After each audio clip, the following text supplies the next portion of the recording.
আজ এই প্রথমবার বানিয়ে ফেললাম পাটিসাপটা।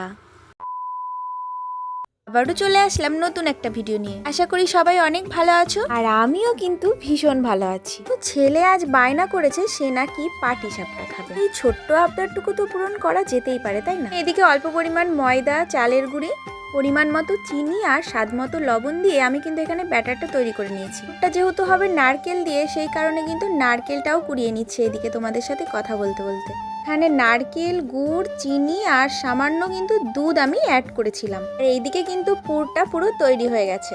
তোমরা আবার অনেকেই ভাবতে পারো যে পাটিসাপটা এমন কি আর কঠিন কাজ। এটা সত্যি জানো তো, যে না জানে, যে না পারে, তার কাছে সেটা কঠিনই মনে হবে। আমার কাছেও কিন্তু প্রথম দিকে মনে হচ্ছিল ভীষণই কঠিন কাজ, এটা আমার দ্বারাই বুঝি আর হবে না। প্রথমে 2-1 বার করেছি, কিন্তু তখন ভালো হয়নি, তাই জন্য তোমাদের সাথে সেটা শেয়ার করলাম না। তারপরে এই নারকেলের পুরটাকে সুন্দর করে দলা পাকিয়ে নিতে হবে।